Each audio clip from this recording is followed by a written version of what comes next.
Apa?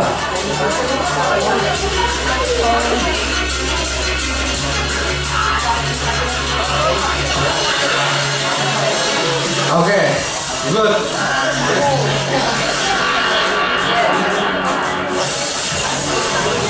Sebentar kasih.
Cukup ya.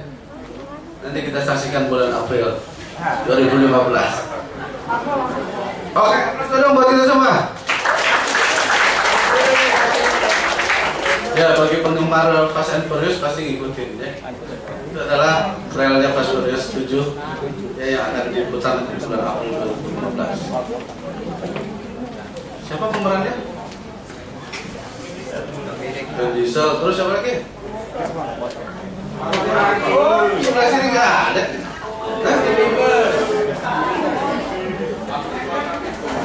Kayaknya di sini aliran 21 deh. Oke, kita lanjutkan. Ya, mengapa sih kita harus menjadi entrepreneur yang baik?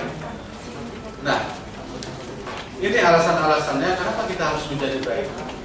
Karena kita harus bisa survive. Kita harus bisa melanjutkan usaha kita. Kita harus punya kesinambungan. Kalau kita tidak pengen survive, ya udah. Ya. Kita mau curang nggak apa-apa, silakan. Ya. Curang seperti apa? Ya kita harganya mungkin dibuat terlalu tinggi, kemudian kepada pembeli barangnya bagus dibilang jelek, ya macam-macam, banyak cara, banyak peluang kalau kita pun mau menjadi jelek. Ya. Tetapi sedikit orang yang mungkin memilih menjadi baik. Kenapa? Karena untuk menjadi baik itu banyak tantangannya. Untuk menjadi baik itu tidak serta-merta langsung kelihatan baik, ya. Apalagi di zaman. Benar nggak? Coba, saya mau tanya, siapa yang bilang DPR masih baik? Taktik ya? Kenapa? Kita mengeneralisir. Kenapa? Karena banyak kasus-kasus DPR yang korupsi, ya. Tetapi kita akhirnya mengeneralisir, oh DPR udah nggak bisa dipercaya. Benar nggak? Pemerintah daerah sama. Nah, inilah kecenderungan kita untuk memudahkan berpikir. Kita tidak mau susah berpikir, ya. Sehingga akhirnya kita dalam menyimpulkan pun seperti itu. Nah, jadi tidak mudah untuk menjadi baik. Ya. Kemudian kita juga butuh untuk tumbuh. Untuk tumbuh butuh baik. Iya. Kenapa? Kalau kita sudah memiliki label baik, ya, maka siapapun akan pro ke kita. Apakah itu investor yang akan datang, apakah itu konsumer atau klien yang akan membeli barang-barang kita, atau bahkan pegawai kita, ini akan mendukung. Ya. Kalau kita sudah menyunat uang pegawai kita, karyawan kita, jangan harap deh, tinggal tunggu waktu.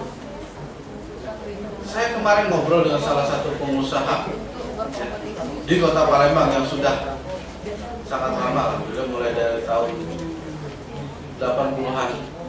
Mungkin ada yang tahu, pasti daerah sini tahu ya, toko Adinda. Ya, luar biasa.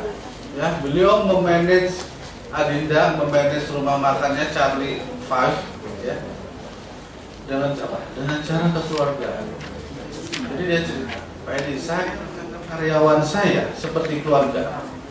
Kenapa? Saya tanya alasannya. Kenapa, Pak?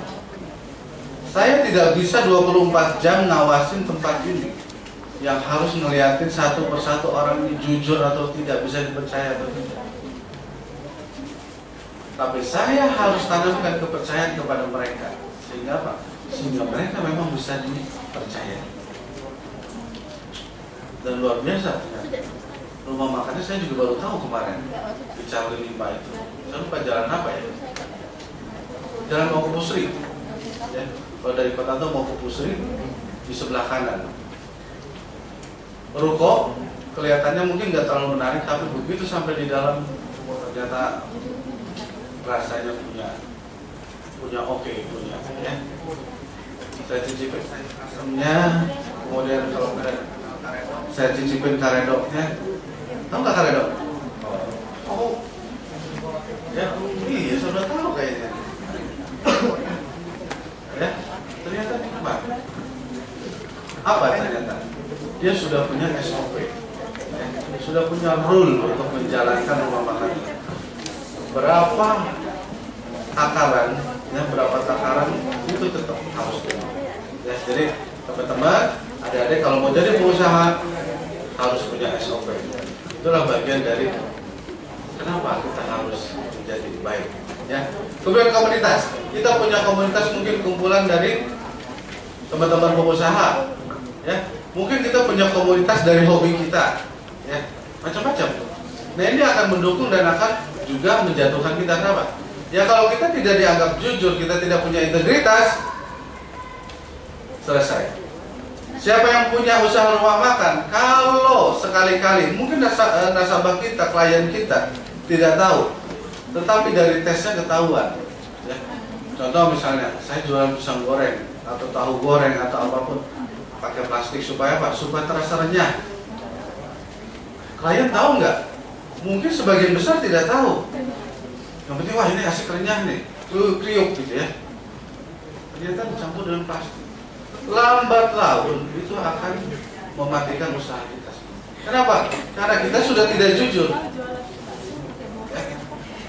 Jadi jangan berharap kita melakukan hal-hal yang mungkin orang lain tidak melihat, kita anggap itu sebagai sebuah kebenaran yang kita akui. Ya. Teman-teman, kita berada di sini tidak terlepas dari izin Tuhan. Ya. Artinya dimanapun kita berada, apapun yang kita lakukan tidak terlepas dari adanya kuasa Tuhan. Itu aja. Jangan menganggap kita di sini Tuhan tidak ikut bermain. Jangan menganggap kita pada saat kita bikin ramuan jualan kita Tuhan tidak tahu. Kalau kita sudah menganut di situ, insya Allah kita akan menjadi seseorang yang baik. Ya. Nah, kemudian kita punya manfaat nggak buat masyarakat kita? Kalau kita tidak memberikan manfaat, ya sudah. Masyarakat mungkin, udah lu nggak usah lewat sini lagi deh. Tidak memberikan manfaat. Tiap hari lewat, tiap hari lewat, masyarakat cuma ngelihat aja gitu ya. Di Kalimantan, ya, mungkin di sini juga banyak. Kalau di sini kan perusahaan kayaknya lebih banyak di Kalimantan untuk yang bergerak di batu bara. Dan luar biasa mafianya, ya, kalau urusan batu bara. Urusan jalan aja ini bisa bunuh-bunuhan. Ya. Kenapa? Kan ada duitnya. Kalau pakai lewat jalan saya, lo bayar fee. Satu kali lewat, sekian. Ya. Nah, jadi hal-hal yang kayak gini harus diperhatikan. Kita harus membela masyarakat di lingkungan kita. Ya. Contoh di lingkungan RT kita. Kalau kita datang, ya, terus tidur, besok pagi pergi lagi tanpa ada say hello dengan tetangga, membantu tetangga. Jangan harap kita pun akan dapat respon yang baik dari tetangga. Betul nggak? Nah, mulainya dari hal yang kecil. Dari rumah, coba dengan adik kita. Siapa yang punya adik atau punya kakak kita usir atau kita tidak mau bantu sama sekali, kakaknya atau adiknya butuh bantuan kita cuek, kita akan mendapatkan hal yang sama pada saat kita juga membutuhkan bantuan. Ya, kemudian aktualisasi. Ya, siapapun butuh aktualisasi. Ya, pada saat semua sudah terpenuhi sandang, pangan, papan, ya, self esteem sudah, kita butuh pengakuan. Dari siapa? Minimal dari orang tua dulu. Pengakuan apa yang dibutuhkan dari orang tua? Oh, ternyata saya sudah mampu mandiri. Oh, ternyata saya sudah bisa mencari uang sendiri. Dengan cara apa? Oh, ternyata Mas Ali sudah jualan online. Mas Agung ternyata dia jualan kue, ngambil dari satu tempat tapi terus disimpan di tempat yang lain. Ya. Apakah itu hina?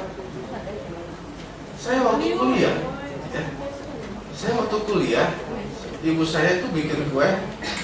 Sekarang udah jarang kue. Dulu namanya roti pisang, tapi roti pisangnya bukan seperti roti pisang yang digoreng, yang bukan yang apa istilahnya?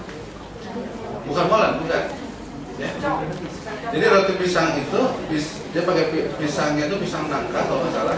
Terus dililit pakai adonan, ya, nanti mengembang, kemudian dibalut pakai yang mirip molen tapi bukan molen namanya, roti pisang keju, kemudian dipulas dengan telur, kuning telur, baru di atasnya dibalut pakai keju, kemudian di oven, ya. Wah, ya, benar, iya, enak banget, benar. Nah, saya waktu itu kuliah mulai semester 3 kalau nggak salah. Karena setiap pas sore harinya seminggu itu mungkin ada 2 atau 3 kali. Dan pas sore saya pulang dari rumah ke bawah. Saya bawa bukan pakai ransel tapi saya bawa pakai wadah. Ya karena wadahnya dulu masih tradisional, jadi saya bawanya pakai iketan. Mungkin ada yang tahu apa serbet, bukan serbet, ngerti nggak? Iya, serbet. Nah, serbet agak gede gitu ya untuk ikatnya. Jadi itu untuk pegangannya. Saya jual di kampus, saya jual ke teman-teman. Ada nggak rasa malu? Nggak ada, tapi saya nggak berani rasa cewek. Saya nggak malu jualan, tapi saya nggak pede naksir cewek gitu ya. Kenapa? Malas jualan roti gitu ya. Saya lakukan, gitu ya. Saya lakukan. Hasilnya gimana? Apa saya dapat keuntungan? Ya saya kasihkan semua. Saya salahnya apa? Saya tidak terpikir sama sekali bahwa itu merupakan sebuah cikal bakal wirausaha. Ya. SD juga saya dulu gitu. Ibu saya jualan kerupuk mie terus kerupuk yang seperti mie gitu ya. Digoreng, saya jual karena dulu tuh sering pertandingan sepak bola di belakang rumah saya itu lapangan sepak bola. Saya bawa pakai wadahnya itu kaleng, saya jual dulu masih Rp5 satu. Ya, kalau udah nggak laku Rp5 ya, nggak dapat apa-apa. Saya bawa itu jual rupiah. Tujuan saya membantu ibu, itu aja. Waktu kuliah juga gitu, saya hanya membantu ibu. Saya bukan berpikir saya berjualan ini supaya saya bisa jadi pengusaha, enggak. Kenapa? Karena kekurangan saya informasi mengenai wirausaha. Saya tidak pernah sama sekali mendapatkan, oh kalau wirausaha itu seperti ini, seperti itu, enggak. Kenapa? Jangan saya sendiri kuliahnya di ilmu tanah, pertanian. Kalau mungkin saya kuliah di ekonomi, mungkin sudah terbuka. Mungkin saya tidak di sini, mungkin saya sudah jadi pengusaha sekarang. Ya. Tetapi apa? Saya merasa, oh ternyata saya sudah punya bakat. Saya punya bakat, saya tidak malu, itu sebuah bakat yang luar biasa. Ya. Tidak malu jualan di tempat sendiri, itu sesuatu modal yang luar biasa menurut saya. Ya. Kenapa? Itu adalah sesuatu yang berat. Ya, sesuatu yang berat. Nggak usah lah cowok jualan ke cewek. Ya sesama cewek atau sesama cowok aja kadang-kadang ada gengsinya. Benar nggak? Ya, sampai kapan kita mau makan dengan gengsi? Ada nggak ya kenyang makan gengsi? Ada. Ya, nggak perlu kita pelihara gengsi. Oke, kita lanjutkan. Tuntutan lingkungan.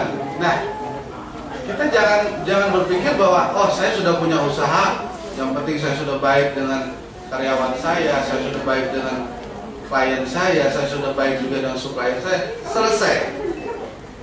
Belum. Kenapa? Kalau kita sudah masuk dalam sebuah usaha, kita sudah masuk ke dalam sebuah sistem. Kenapa? Ya, sebuah sistem yang mau tidak mau kita akan dipengaruhi atau mempengaruhi. Kita akan dipengaruhi apa? Kita akan dipengaruhi oleh penjual-penjual yang lain. Kita akan dipengaruhi oleh apa? Regulasi pemerintah. Kita dipengaruhi apa? Oleh kondisi perekonomian kita, kondisi politik kita. Ya. Sehingga kita harus paham. Kita pun mungkin kalau skalanya kecil belum terlalu berpengaruh. Tetapi ya, esensinya bahwa keberadaan kita pasti akan saling pengaruhi, ya, dipengaruhi atau mempengaruhi. Ya. Oke. Ini contohnya. Ada yang tahu nih, AEC ini apa? Ayo angkat tangan ya, angkat tangan saya kasih hadiah. AEC. Ayo. AEC ini apa? Saya sengaja untuk pakai AEC. Nah, ayo. Apa?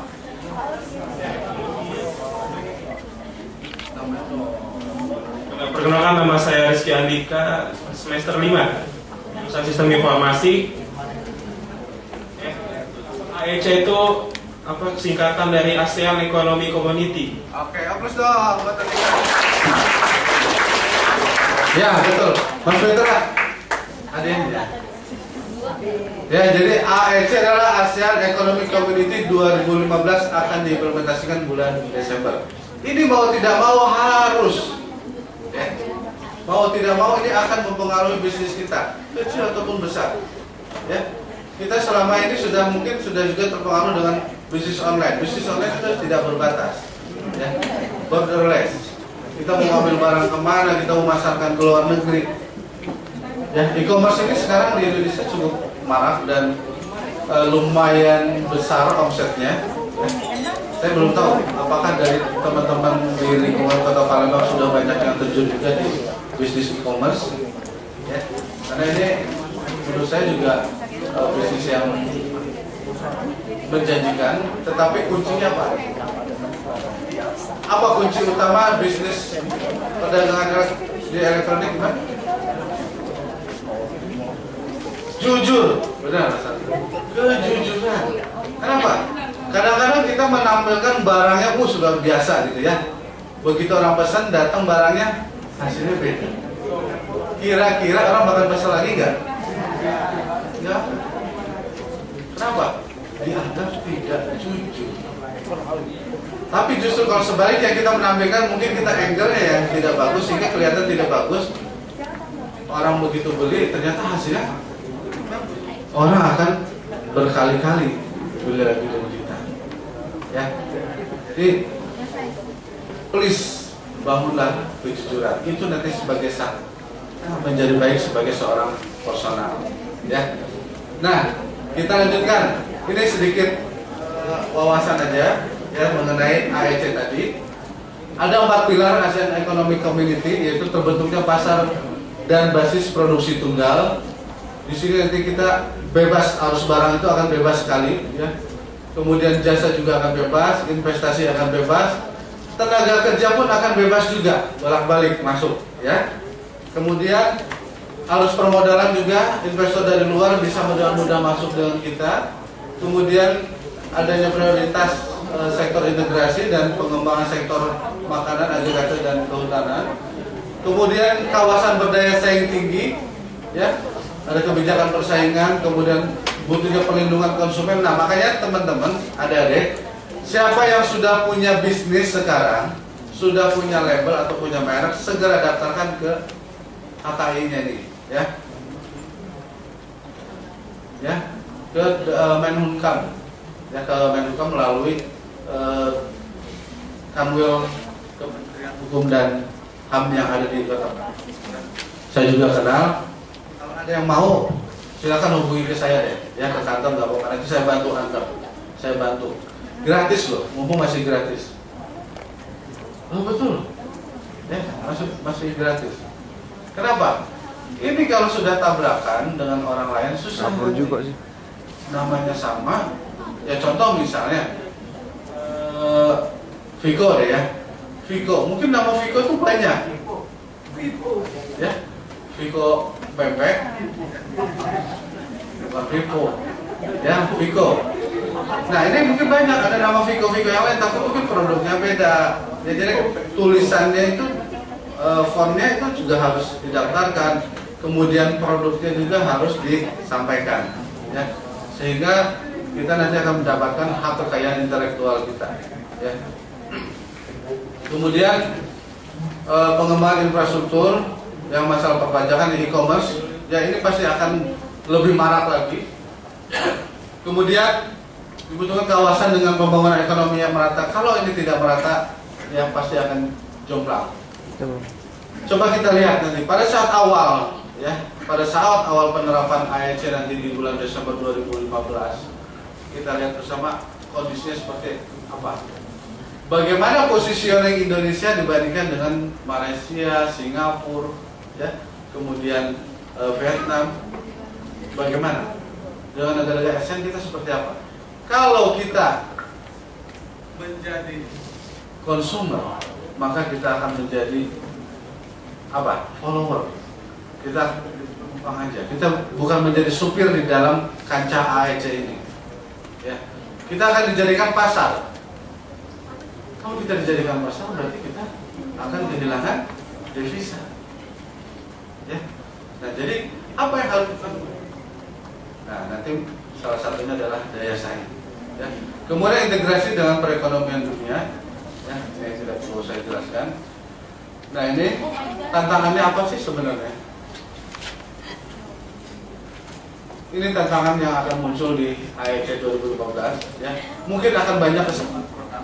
Ya, mungkin produk di kita akan sama dengan di Cina, akan sama nanti di Malaysia, akan sama dengan Singapura, ya. Kemudian nanti daya saing SDM pegawai mereka akan masuk ke kita. Sekarang udah banyak, ya. Ekspatriat sekarang udah banyak. Ini udah sebenarnya udah menunjukkan bahwa ada beberapa sektor, ada beberapa gelintir yang memang daya saing kita dianggap masih kurang untuk SDM kita. Kemudian ini akan mempengaruhi terhadap laju inflasi, ya. Kemudian apa sih peluangnya? Ya, dengan ada tantangan pasti akan ada peluang. Nah, ini peluang yang akan kita dapatkan. Kalau kita bisa mengelola, maka aliran modal itu akan banyak masuk. Ya. Tinggal kita bisa memanfaatkan enggak aliran modal. Artinya apa? Akan banyak investor. Kenapa investor pengen masuk ke kita? Karena Indonesia merupakan pasar yang luar biasa. Kenapa? Penduduknya, penduduk kita ini udah luar biasa. Ya. Orang tidak ada yang berani mengembargo Indonesia. Kenapa? Karena akan rugi. Mestinya kita mengembargo diri sendiri. Ya. Kalau Indonesia berani mengembargo diri sendiri, ya tidak menggunakan produk luar, kita percaya dengan produk kita, saya yakin kita akan menjadi hebat. Bayangkan dalam satu bulan, ya 1 bulan, dana kita berapa banyak keluar di Singapura? 500.000 orang per bulan masuk ke Singapura. Coba bayangkan berapa yang bisa kita keluar. Hanya untuk apa? Untuk jalan-jalan. Berapa banyak orang Indonesia yang punya apartemen di Singapura, Malaysia, terutama di Singapura. Artinya kita yang membangun negara orang. Kenapa kita tidak bangun di negara sendiri? Ya, oke. Kita lanjutkan aja. Ini hanya insight saja.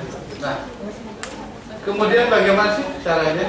Nah, ini kuncinya sebenarnya ini. Ya.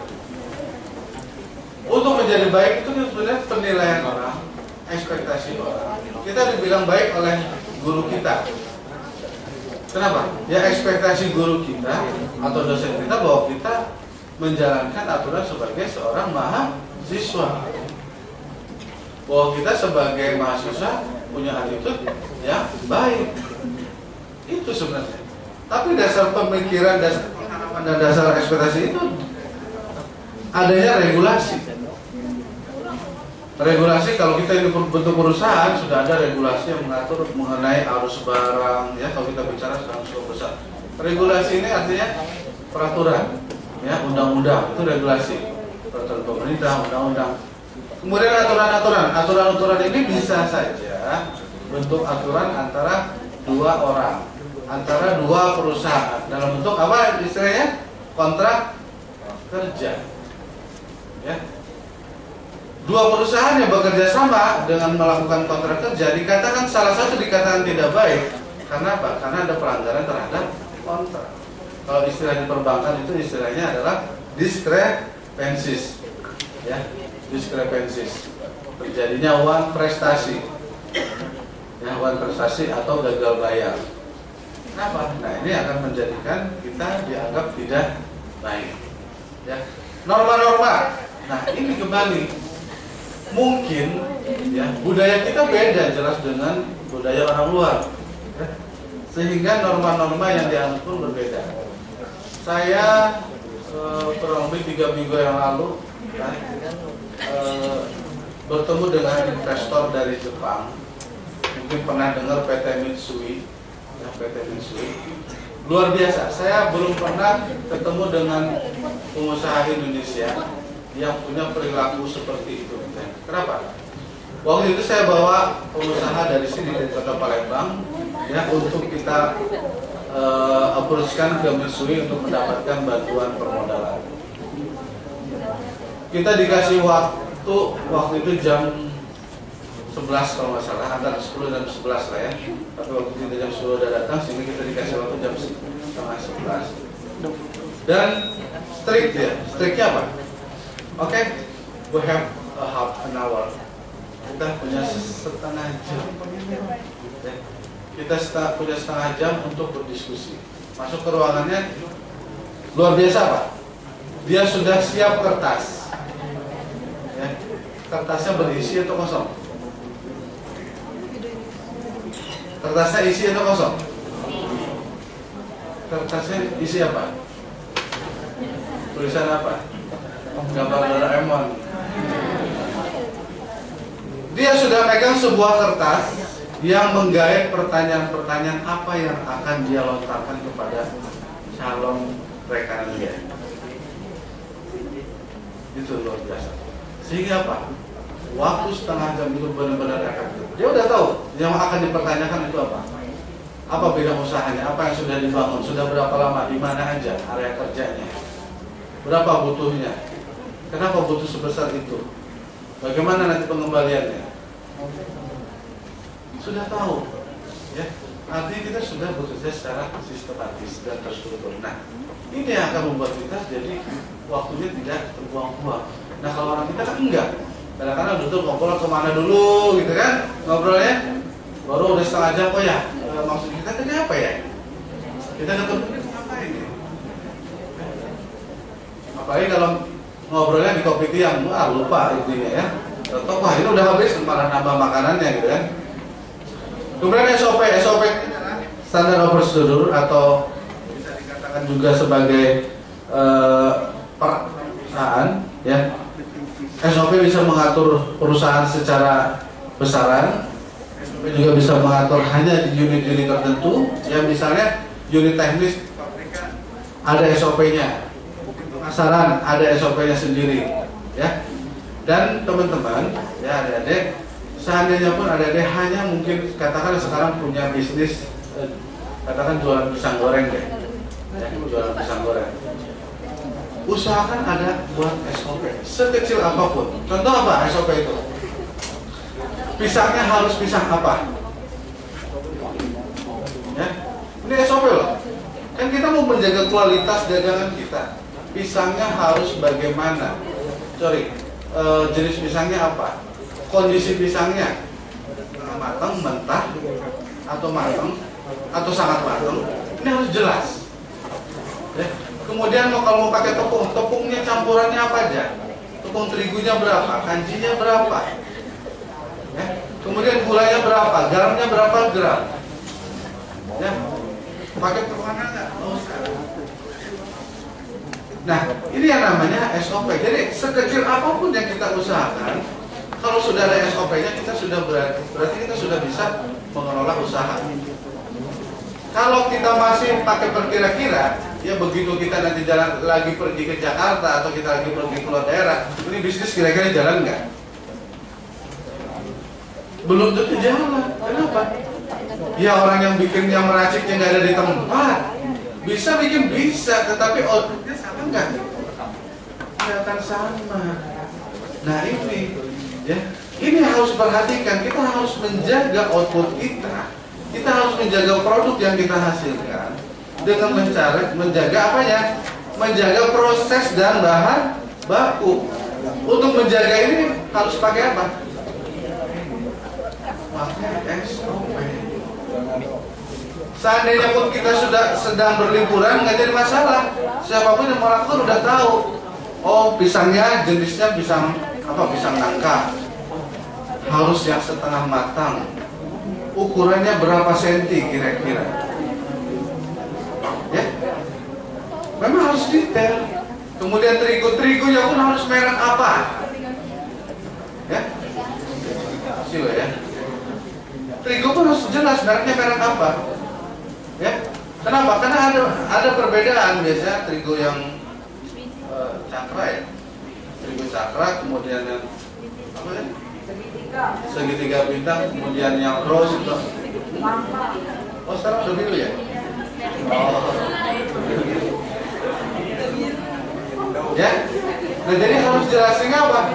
Kita udah tenang. Nah itu yang namanya kita sudah bisa memanage usaha.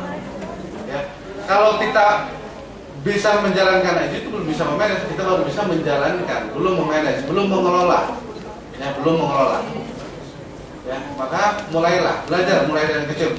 Jangan nanti kita tahu udah punya perusahaan besar, suruh bikin SOP, waduh bingung juga kita ini penjualannya bagaimana, diproduksinya bagaimana, dimonitoringnya bagaimana, diparkasinya bagaimana, wah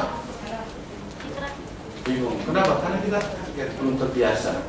Ya. Nah kemudian ada beberapa persyaratan-persyaratan yang biasanya juga diminta oleh rekanan kita, diminta oleh bayar kita, ya. Oke, saya mau barang Anda, tapi saya mau packagingnya seperti apa? Oke, saya mau barang Anda, tapi saya maunya ditempatkan di mana? Dikapalkan dan menggunakan kapal apa? Ya, ini persyaratan-persyaratan yang biasanya ada di dalam kontrak. Oke, selanjutnya kita lihat.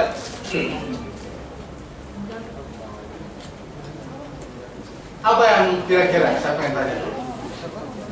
Aspek apa yang menjadi penilaian?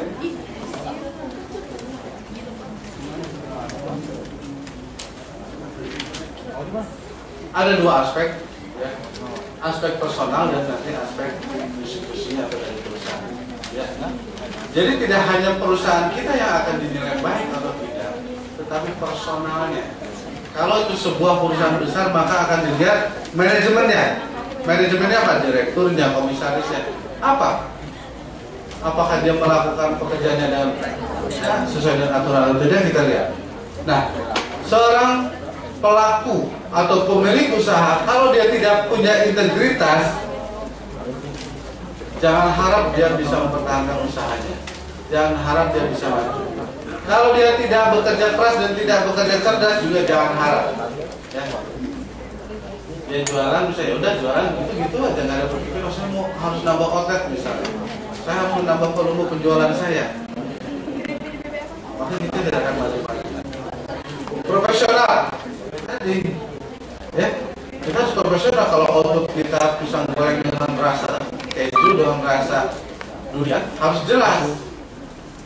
Ya. Jangan kita bikin pisang goreng rasa durian, ternyata kita salah masukkan sarikaya, ya. Berarti kita tidak profesional. Konsisten dan religius. Di religius penting. Ya. Religius sangat penting. Apapun agama yang kita anut, ya, ini yang akan mengatur kita. Ya. Ini yang akan menjadikan filter kita.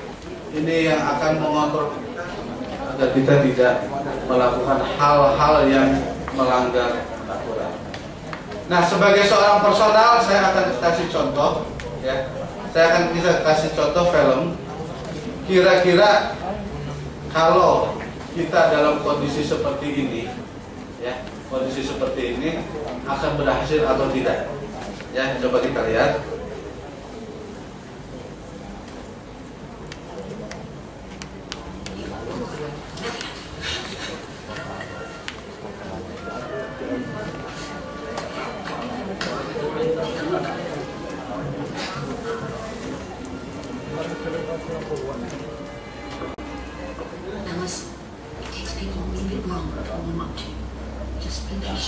Patient and persistent.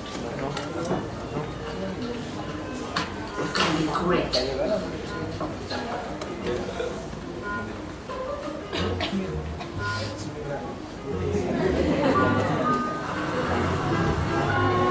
those cases, hell, a lot of the guys have carried 2 cases with them. Now, I admire your determination, but in the pocket. You understand what I'm getting at? I don't see any way this can work. I'm sorry. Thanks for coming in.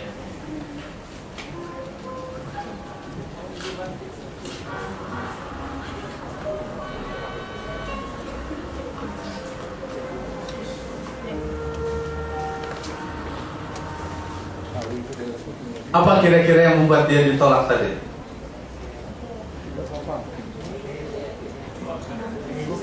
Dia datang tadi ke salah satu perusahaan sabun, ya. Kemudian dia minta, saya mau jualan nih, tolong saya kasih barang. Tapi tadi kan baca komennya, apa? Ini the first impression. Apa kira-kira tadi yang bikin ini tidak cocok? Anda tidak bisa bawa 2 tas. Apa?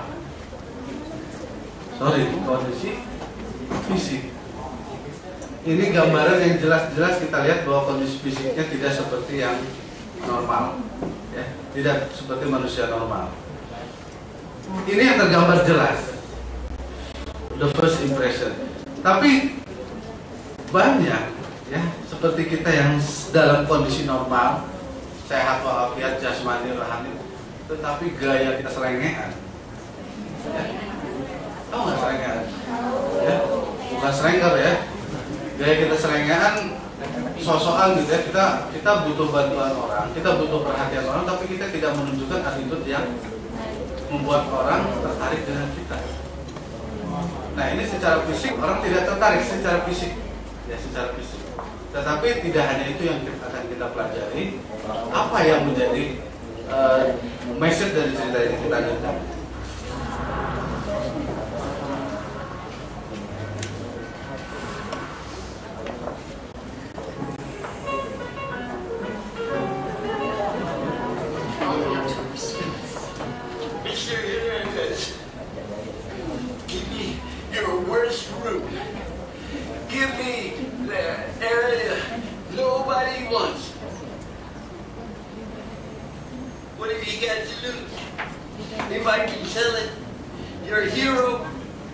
Mr. Porter, let's be honest. This is a physically demanding job, and you're, well, crippled.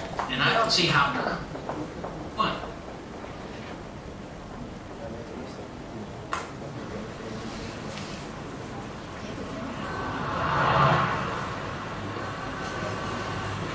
Jadi ibunya ya. Baru dapat barang dagangan loh ya. Baru dapat loh, belum menjual nih. Baru dapat sudah. Luar biasa dia senang. Oh,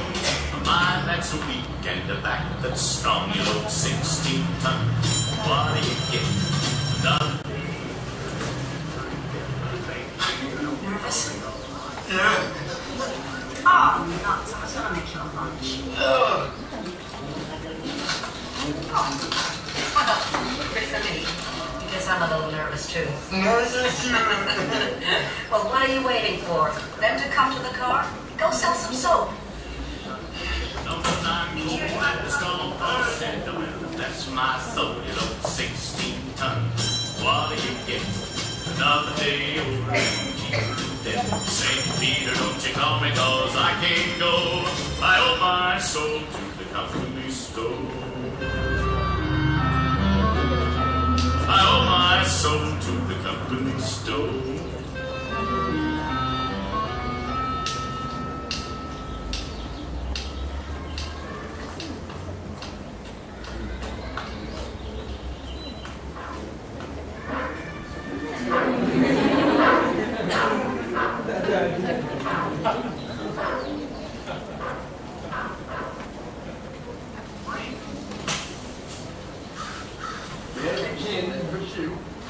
The greatest value in our catalog is the double strength vanilla extra.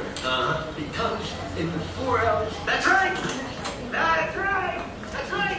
Yeah, I told you I'd cover house! Oh my God! You're doing Larry! We got a call. Officer, I've done the research. It's hanging over our property. The law says... Do you see my feet? That's pine tar. I've got white carpeting in there, and now I've got a sticky green path from the front door all the way to the back. Now, look where your front door is. Look where the... Will you look what they got? What kind of people are doing the green? They butchered. Will you stop? Hey, will you please tell me what I have the right to tell you? I don't know what to say. Gasoline and turpentine in your husband. Oh,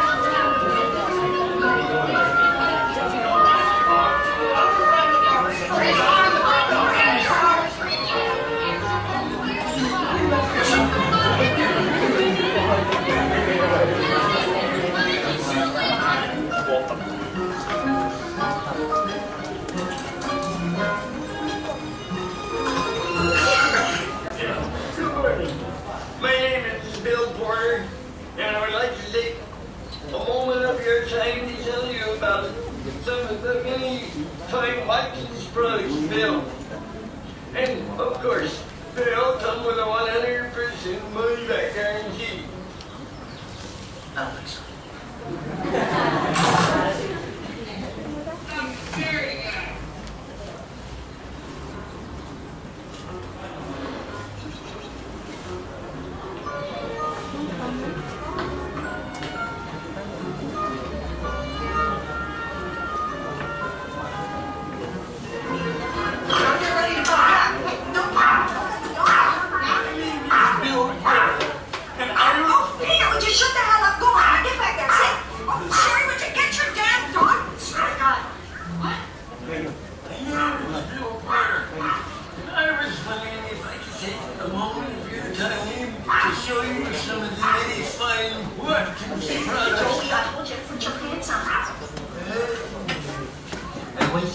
Officially enjoyed.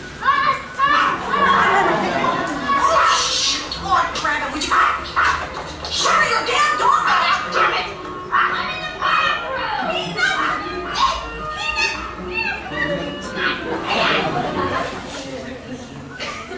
The greatest value in our catalog is the double strength vanilla extract. It comes in the 4, 8, and 12-ounce size. Obviously, the 12-ounce is the best value. Look, I really don't need anything. But I respect what you're doing so much. Here, I'd like to help you.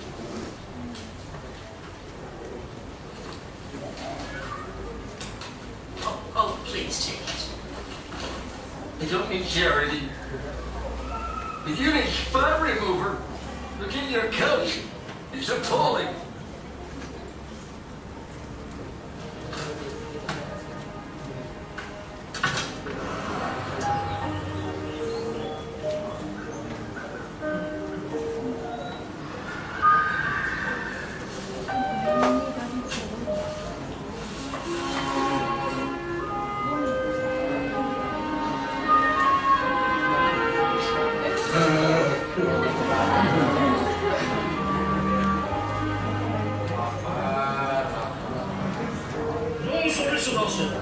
I'm from the Watkins Company. What?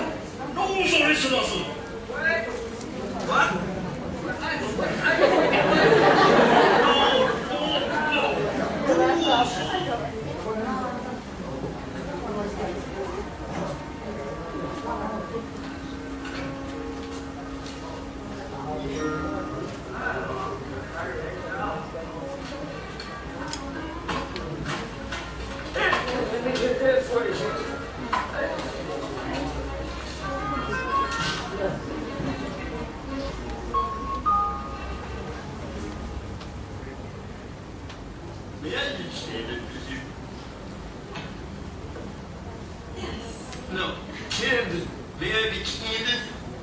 Absolutely.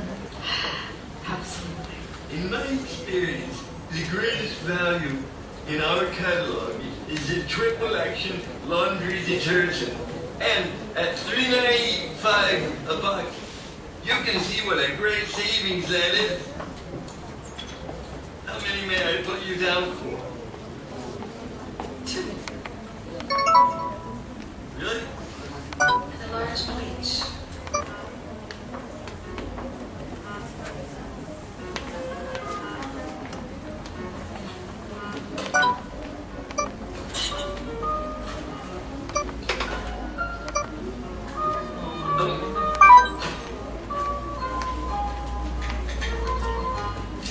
May I ask you to fill in the order for me? Oh, of course. Would you like a drink? Thanks, sir.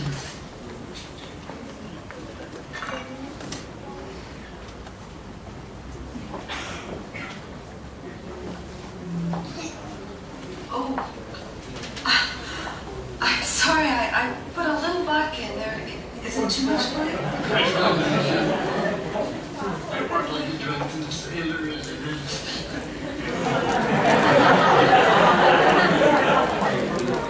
I wouldn't feel good about myself if I didn't tell you about our fabric softener.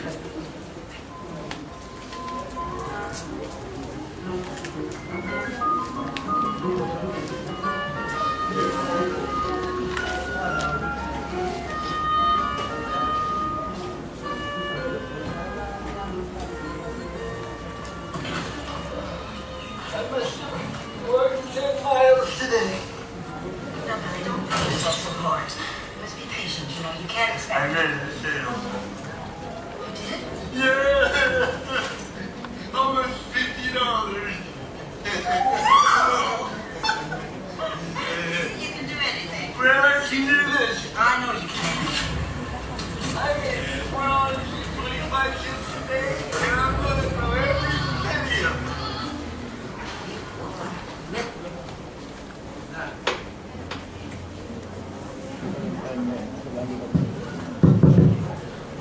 Selain passion, ya, selain passion dan selain persisten tadi, apa nilai-nilai yang teman-teman dapat tadi? Ya, selain kesabaran, selain kegigihan, apa yang didapat tadi? Poin yang paling penting tadi apa? Jujur. Kenapa? Gimana tadi? Kelihatan jujur.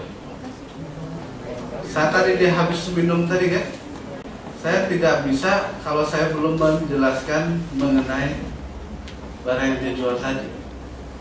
Artinya apa? Dia tidak asal udah orang sudah beli sudah selesai, tidak.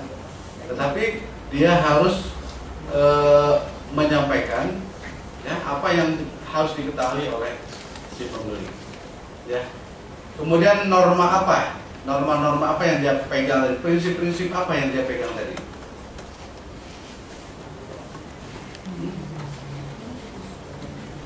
Apa? Dia adalah penjual, dia bukan peminta-minta. Betul nggak? Kalau dia diterima, ada nggak pilihan tadi? Ada pilihan kan, kalau dia mau terima aja, nggak apa-apa, dia nggak beli barang, dia dapat duit kok. Tetapi prinsip yang dia anut bahwa saya adalah jualan. Saya menjual produk, bukan saya mencari bantuan. Saya bukan mencari apa. Bahkan apa? Dicuekin, dihina, dia tetap jalan. Nah, sebagai personal harus seperti itu. Ya, sebagai personal harus seperti itu. Tanpa seperti itu, jangan harap kita dapat maju atau menjadi sesuatu. Ada satu lagi yang selalu ikut dari awal tadi. Siapa? Ibunya. Artinya apa? Carilah partner, carilah orang yang bisa kita ajak sebagai teman berdiskusi, kita jadikan sebagai motivator. Ibunya kan memberikan motivator terus kan, menjadi motivasi kan? Ya, betul nggak memberi motivasi? Sabar, gigih. Ya. Kemudian apa tadi? Pada saat dia keluar, ibunya nungguin masih. Benar nggak? dan dia balik lagi ke dalam karena melihat ibunya begitu giginya. Ibunya ini gigih untuk menunggu dia. Ya. Dan ini cerita asli ya. Dan yang hasilnya seperti apa? Very much. I appreciate it. Hey, Bill! Nah ini orang yang mau memberikan kesempatan sama dia tadi si Chuck ini. Peter. Like to meet Bill Porter. Peter Schaefer. Nice to meet you. Peter's taken over for me. Welcome to Watkins. Thank you. We're gonna miss this guy. Hey, Porter. Excuse me. What's he do? He's a salesman. Seriously. I am serious. He's a salesman. Well, for us? Yeah. Whose idea was that? Mine. You're so Here for 5,000 years. Congratulations. Next time. And thanks everybody for 43 great years. Thank you. And Chuck, you stay retired. I don't want to catch you over at Fuller. Only if they pay me to fly fish. Tom, swing by Tom. Bumpy, maybe not exactly right. Thanks to the upgrade. So I take my head over here and she runs over the cage to smell the stuff. There's one person you recognize. I'll step on into one almost like exquisite. 1989. Tom does, huh? Salesman of the Year award She goes smelled the to stuff. I said to myself, Bill Porter.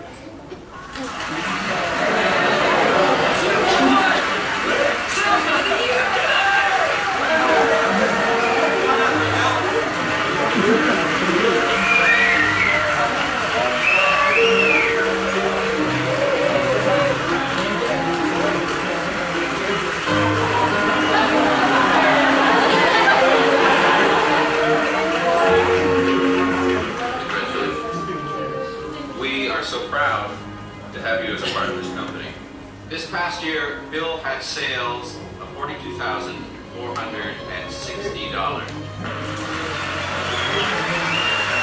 Bill Porter, Salesman of the Year.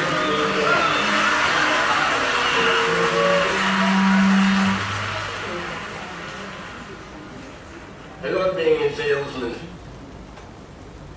My father was a salesman. I wish he could be here.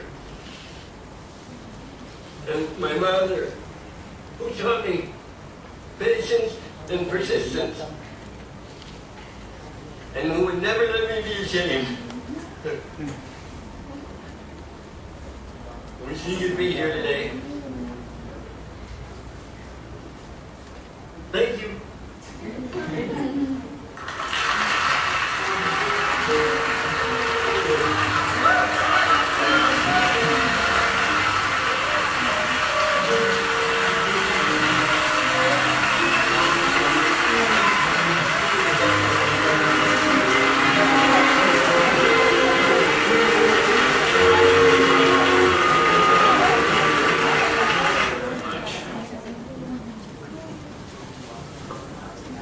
Oke, aplaus buat kita semua dong. Oke, terima kasih. Nah itu pelajaran sedikit ya dari kejadian asli Bill Porter sebagai seorang salesman. Banyak yang bisa kita petik di situ bahwa apapun yang ada dalam diri kita syukurilah, itu dulu yang penting. Ya, jangan itu dijadikan sebagai faktor yang menghambat kita untuk maju, menghambat kita untuk bergerak. Ya, jadikan itu sebagai sebuah anugerah yang sebenarnya bisa menjadi kekuatan buat kita. Ya. Mungkin kalau kita melihat pertama kali seperti fisiknya seperti itu, mungkin kita akan underestimate. Ya seperti tadi si Chuck-nya itu, dia underestimate. Dalam kondisi seperti itu mana bisa jualan gitu ya. Tetapi dengan kesabaran, ya dia masuk pintu, keluar pintu, diterima orang, dihina orang, dengan kegigihan ternyata ada hasil. Ya. Yang perlu dicatat juga teman-teman bahwa tidak ada sedikit pun pekerjaan atau pengorbanan yang kita lakukan yang tidak diimbal oleh Tuhan. ya, yang tidak mendapat imbalan atau tidak mendapat hadiah paling berikut. Ya, itu perlu dicatat. Ya, jadi jangan pernah merasa bahwa yang kita lakukan itu akan hilang sia-sia. Ya, kalau mungkin yang SMH-nya di eksak, ya, pernah yang namanya hukum energi, ya, bahwa energi itu tidak pernah hilang. Ya, energi hanya berubah bentuk. Ya, dari energi listrik bisa berubah menjadi AC, bisa berubah jadi kipas angin, bisa berubah jadi TV, jadi audio, hanya berubah. Besaran yang berubahnya sama. Ya, kalau kita sekarang membantu orang lain, kita pasti akan kembali. Entah itu orang lain merasa senang kemudian memberi kita kue, memberi kita uang, atau memberikan boncengan, whatever bentuknya.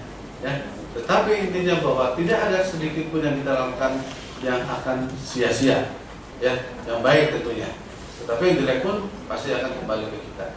Ya, nah ini yang harus kita pegang sebagai seorang personal. Ya, apakah kita sebagai pelakunya itu sendiri atau kita sebagai pemilik usaha. Jangan mentang-mentang kita sebagai pemilik kita melakukan sewenang-wenang terhadap pembeli kita, ya, terhadap supplier kita, apalagi terhadap karyawan kita. Karyawan kita tidak diberikan rasa nyaman, maka mungkin setahun 2 tahun akan hilang. Ya, makanya perbankan akan menilai, perbankan akan menilai sebuah perusahaan atau sebuah usaha. Kalau karyawannya turnovernya tinggi, itu pasti akan dicari quote-unquote kenapa. Kenapa turnover baru 1 tahun udah ganti, 2 tahun udah ganti, keluar. Kenapa? Nggak tahu. Ternyata apa? Ternyata manajemennya atau pemiliknya tidak wise, tidak bijak. Kalau kondisi pegawainya terus berganti, berarti ada masalah nggak nanti kira-kira dengan usahanya? Ada. Kenapa? Susah untuk maju. Datang yang baru ngajarin lagi, datang yang baru ngajarin. Kapan mau growth? Kapan mau bertumbuh? Ya. Nah, jadi penting untuk menjaga karyawan kita karena karyawan adalah bagian dari sebuah usaha. Ya. Nah, kemudian yang kedua adalah institusi kita sendiri, ya, atau perusahaan kita kalau kita memang punya perusahaan. Ya. Nah, apa yang harus kita jaga? Ada lingkungan internalnya dan lingkungan eksternal. Lingkungan internal dan eksternal. Eksternalnya apa? Yaitu lingkungan industri dan lingkungan remote atau lingkungan yang jauh. Nanti apa aja sih lingkungan jauh? Apa sih lingkungan internal? Ya. Lingkungan internal itu terdiri dari, ya. Jadi profil perusahaan, ya, kita harus tahu di perusahaan dibangun tahun berapa, visi misi perusahaannya apa, tujuan perusahaan ini dibangun untuk apa, manajemennya siapa, ya, produknya apa saja, pembelinya apa, tujuannya siapa aja, ya, ini profil perusahaan. Kemudian kita punya value proposition atau keunggulan kita. Kenapa ini dibutuhkan? Ya, kalau kita pengen maju, maka kita harus punya ini. Ya, kita mau menciptakan contoh, misalnya di Palembang sudah banyak orang jualan tekwan, sudah banyak orang jualan pempek. Kalau kita mau masuk jualan pempek juga, kita harus punya keunggulannya apa? Value proposition yang mau kita bangun apa? Oh, pempeknya di Candy seperti ini. Oh, ini pempek Dempo seperti ini. Pempeknya di Viko seperti ini. Saya harus bangun yang seperti apa? Harus beda. Kenapa? Kalau kita bangun yang sama, kita mungkin akan kalah. Kenapa? Karena kita kalah tenar. Orang sudah lebih tahu duluan. Kalau kita apalagi kita buat di bawah, tidak akan dilirik. Tapi kalau kita buat yang beda, lebih punya nilai lebih, punya keunggulan, maka kita akan dilirik. Ya, bahkan mungkin kita bisa mengalahkan yang sudah ada. Kemudian manajemennya seperti apa? Ya, seperti tadi mengelolanya bagaimana? Berjalan dengan baik atau tidak? Kemudian bagaimana keuangannya? Banyak hutangnya atau banyak persediaannya? Ya. Perbankan atau lembaga keuangan akan melihat. Pada saat lembaga keuangan akan membantu membiayai, akan melihat nih. Coba lihat dulu keuangannya. Posisi kasnya berapa? Ternyata kasnya sedikit. Padahal bisnisnya harusnya banyak menyimpan kas misalnya. Coba misalnya perusahaan usaha kelontongan ya. Coba lihat loh, ini kok persediaannya banyak. Dari total aset 50% lebih dalam bentuk persediaan. Perputaran persediaannya harus dilihat juga. Kalau kita mau membiayai makanan, contoh pabrik perusahaan roti, usaha roti, kalau turnover dari persediaannya ternyata lambat, ini perlu diketahui. Loh, ini ternyata mungkin tidak laku. Atau ada apa? Ya mungkin ini pasarnya tidak jelas. Atau apa? Kalau perputarannya lambat berarti ada potensi kerusakan di produk kita. Yang harusnya 1 hari habis, ternyata perputarannya sampai 3 hari sampai 5 hari. Ya. Nah, ini menjadi perhatian dari lembaga keuangan. Kemudian pemasaran, bagaimana? Jelas nggak pasarnya? Siapa marketnya? Ya. Apakah menengah ke bawah atau menengah ke atas, atau pasarnya mahasiswa, pasarnya pegawai? Ini harus jelas. Kenapa? Karena ini akan menentukan produk kita. Ya. Kalau pasarnya mahasiswa, ya jangan packagingnya packaging pegawai misalnya, atau harganya harga pegawai, beda. Ya. Harga mahasiswa, makanya kadang-kadang gimana makan enak kan? Harga mahasiswa. Gitu. Terus saya tersinggung, memang mahasiswa nggak bisa beli yang mahal, ya. Ya, ini biasa jadi anekdot kan.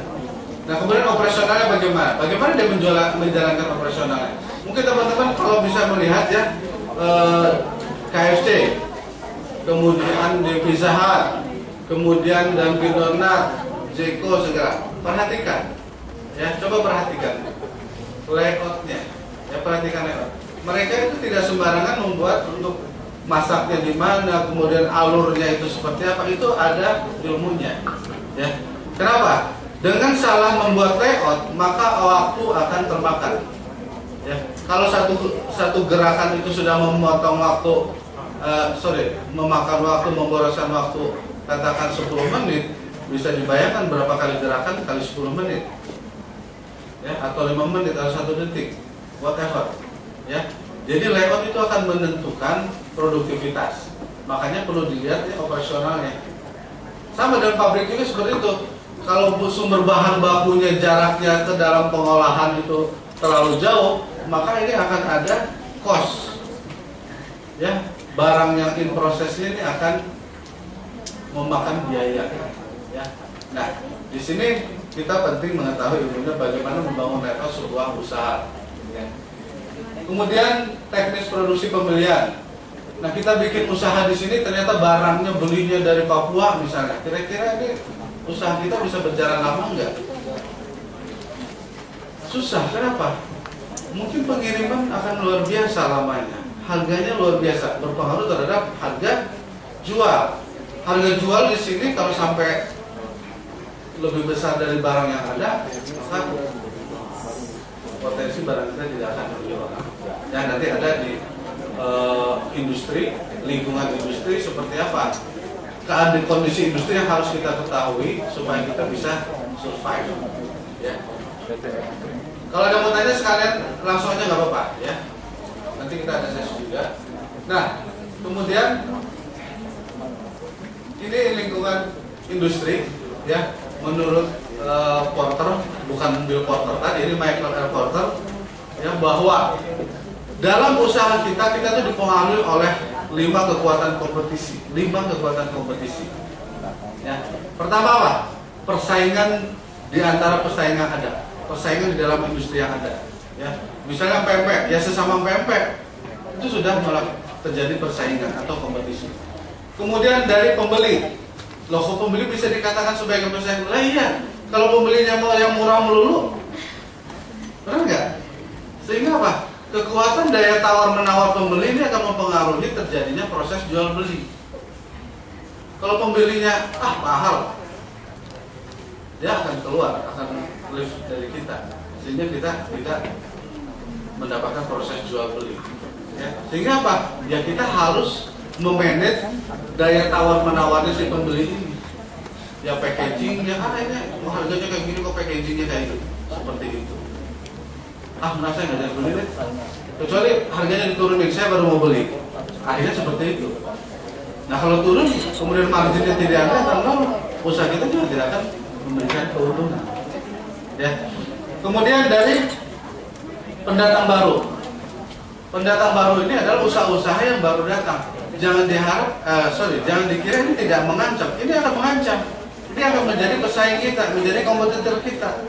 Apalagi kalau pendatang baru memberikan nilai keunggulan yang lebih besar dari yang kita miliki. Ya. Kemudian dari penyalur atau supplier kita, dia juga punya nilai tawar. Coba sekarang, kalau misalnya saya sebagai penyalur, oke, mau beli berapa? 100? Ah enggak, 150. Oh enggak, saya kalau 100 baru beli. Oh enggak. Ya udah kalau enggak, yang sebelah mau kok beli 150. Nah, jadi ini kita harus benar-benar bisa kelola yang 5 ini. Kalau stakeholder lain ini sebagai penyeimbang aja ya, sebagai filter bagian dari proses aja. Nah, penggantinya apa? Pengganti barang. Ya. Contoh apa? Pada saat kita dulu kita pakai sabun batangan ya. Kemudian muncullah sabun cair. Sabun batangan bukan untuk cuci. Oh, colek, boleh lah. Ya sabun cuci lah ya. Dulu sabun colek. Apa B29? Paling belum lahir dia. B29 pasti belum lahir, saya yakin ya. Oh udah, berarti B29 yang baru tuh. Ya, sabun colek. Sabun colek kemudian ada yang cairnya. Kemudian ada serbuknya. Nah, ini adalah yang namanya barang pengganti. Ya. Artinya apa? Kalau kita sudah biasa menjual sabun colek, ternyata orang lebih praktis pakai yang cair dan pakai sasetan lagi kan? Per saset-saset kayak gini akan lebih praktis. Ya. Jadi itulah faktor-faktor yang akan mempengaruhi kompetisi di dalam lingkungan internal industri. Ya. Kemudian ada juga yang namanya lingkungan remote atau jauh. Lingkungan remote atau lingkungan jauh adalah lingkungan makro atau global yang secara langsung maupun tidak langsung akan berpengaruh terhadap bisnis kita. Ya. Kalau kita tidak memperhatikan kondisi politik, akan mengakibatkan berpotensi terhadap gangguan usaha kita. Ya. Teknologi apalagi? Sekarang sudah zamannya teknologi. Kalau kita tidak mengikuti perkembangan teknologi, maka kita siap-siap disalib atau direbut oleh orang lain. Ya. Kemudian ekonomi. Sekarang masih terjadi pada saat terjadi krisis di Amerika, krisis di Eropa. Apa yang terjadi? Kita tidak bisa ekspor barang. Ya. Sehingga apa? Barang bermutu kita tidak masuk devisa. Devisa kita tidak masuk, perekonomian kita tidak lancar, pembangunan infrastruktur tidak jalan, anggaran pemerintah tidak bisa jalan karena tidak bisa masuk. Minus. Pertumbuhan ekonomi menjadi turun. Akhirnya apa? Daya beli menjadi kurang. Kalau sudah daya beli menjadi kurang, maka berpotensi terhadap menurunnya omset penjualan dari usaha kita. Ini akan berpengaruh. Ya. Sosial berpengaruh nggak? Apa pengaruhnya apa sosial?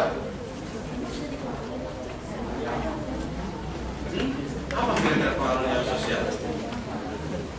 Ya kalau kita membangun sebuah pabrik, ya atau sebuah usaha, oke lah kalau pabrik terlalu besar. Sekarang kita bikin usaha ternak ayam, kita tidak perhatikan limbahnya. Tetangga kita di sebelah hanya mencium limbahnya aja, nggak pernah dikirimin ayam goreng kayak gitu kan. Yang dikirimin itu coba apa? Bau gorengnya aja gitu ya. Bau goreng itu bau jelek gitu ya. Bau goreng jadilah gitu ya. Ya, kira-kira berdampak nggak? Dia protes datang ke kelurahan, Pak, saya nggak bisa terima dia buka peternakan ayam di samping rumah saya. Akhirnya apa?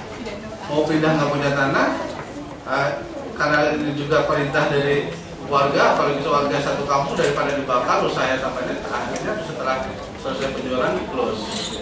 Ya, itu salah satu contoh. Kemudian banyak saya waktu di Bandung kemarin perusahaan-perusahaan tekstil yang membuang limbah itu masuk ke sungai. Begitu langsung ada pemeriksaan dari DPR dan BPK, ternyata banyak perusahaan-perusahaan yang tidak melakukan proses pembuangan limbah dengan benar. Nah itu tidak baik. Perusahaan yang tidak baik akhirnya apa ya? Akhirnya nggak masalah. Oke. Nah, ini bagian terakhir. Oh belum. Masih ada satu slide. Nah, sebagai seorang pengusaha, sebagai seorang pemilik usaha, kita punya tanggung jawab terhadap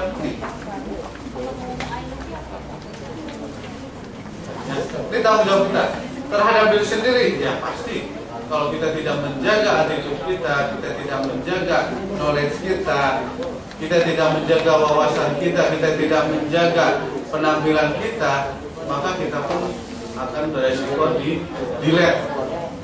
Kita akan berisiko di-delete oleh lingkungan, di-delete oleh usaha, di-delete oleh komunitas. Ya. Kemudian investor, kalau kita tidak bisa memberikan kepastian bahwa saya akan memberikan tingkat margin sekian persen, maka investor tidak akan datang. Atau kita sudah marginnya 10%, that's good. Ternyata pada saat mau pembagian laba atau dividen tidak fair. Akhirnya cacat hubungan dengan investor. Dengan pembeli atau nasabah begitu juga. Ya, yang mestinya ukurannya harusnya 10 cm ternyata kita kurangi jadi 8 cm. Akhirnya nasabah lama-lama kok ini tambah kecil, harganya sama misalnya kan. Tidak jujur, tidak disampaikan dengan baik. Atau jual makanan. Jual makanan bukan makanan yang berkualitas, tapi makanan yang misalnya ikan yang sudah mati berapa kali gitu ya.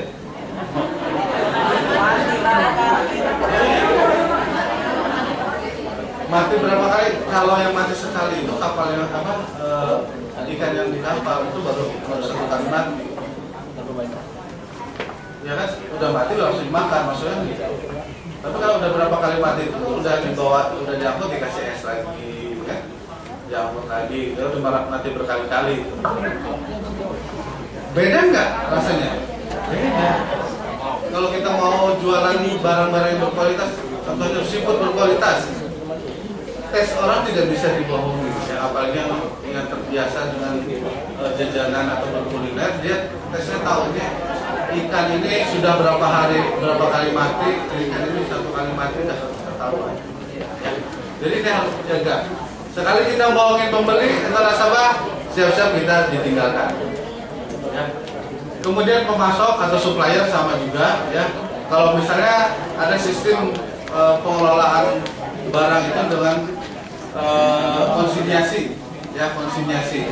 Konsinyasi itu barangnya dititipkan, kalau tidak laku bisa dikembalikan.